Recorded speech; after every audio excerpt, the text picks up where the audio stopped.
እጮኛዬ ቨርጅን ነች እና ከብዶኛል ስሞክር እደክማለሁ ምን ላድርግ? አንድ ወንድ ለግንኙነት የሚያነሳሳው አይነት ነገርን ካየ ወይም በግንኙነት እንደሚያነሳሳው አይነት ወይ ከተነካ በኋላ ብልቱ ውስጥ ይቆም እንደ ሰው አይነት ከ3 እስከ 5 ደቂቃ ይወስድበታል ማለት ነው። እና ያ ከ3 እስከ 5 ደቂቃ ያለው ነገር ማለት ነው በብዙ አይነት ነገሮች ዲፔንድ ያደርጋል። እድሜው ዲፔንድ ያደርጋል። ለግንኙነት ያነሳሳው ነገር እይታ ነው ወይም የንክኪ ነገር ነው ወይ ላይፍ ስታይሉ እንዴት ነው የዛን ቀን ደግሞ ያደረገው ነገሮች አሉ ወይ እና ስነልቦናዊ የሆነ አይነት ኮንፊደንስ እና እረፍት አለ ወይ የሚባለው ነገር በጣም የሚወስነው ነገር ነው ማለት ነው። ስለዚህ ያ ሁሉ ነገሮች አንደኛ መታየት አለባቸው። የብልት ጥንካሬ ማጣት ደግሞ ያላቸው ወንዶች አሉ።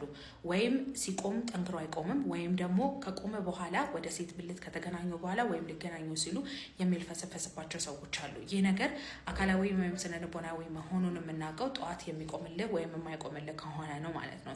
ጠዋት የሚቆምልህ ከሆነ ብዙ ጊዜ ደም ስር ላይ እና ነርቭ ላይ ያሉ ችግሮች ሊኖሩ ይችላሉ። መተህ እሱን ቼክ አድርገን እናስተካክልልሃለን ማለት ነው። ለግንኙነት ብቻ ደግሞ ጠዋት እየቆመ ደግሞ ለግንኙነት የማይቆም ከሆነ የተለያዩ አይነት ቫይታሚን ዴፊሽንሲዎች ሊኖሩ ይችላሉ፣ ሆርሞን መዛባቶች ሊኖሩ ይችላሉ እና ስነልቦናዊ የሆኑ ጭንቀቶች ሊኖሩ ይችላሉ ማለት ነው። ስለዚህ የእጮኛህን ቨርጂኒቲ መውሰድ ያቃተ የብልት ጥንካሬ ያን ያክል አይደለም። ስለዚህ የእሷን የድንግልና ስጋ ከታርጎ ማለፍ ያቃተው ነገር ስለሆነ ማለት ነው። ስለዚህ ጥንካሬህን መመለስ ነው ያለብን ማለት ነው። ስለዚህ ጥንካሬ ያጣህበትን ነገር መጀመሪያ ማወቅ አለብን ማለት ነው። ስለዚህ ቼክ መደረግ ትችላለህ። በማንኛውም የብልት አለመቆም ችግር መታከም ከፈለጋችሁ ባዮ ላይ ባስቀመጥኩት ስልክ ቁጥር ከጠዋት 3 ሰዓት እስከ 12 ሰዓት ድረስ ብቻ በመደወል በአካል ለመምጣት ቀጠሮ ማስያዝ ትችላላችሁ። በሬ ሁል ጊዜ ክፍት ነው። ባይ ባይ።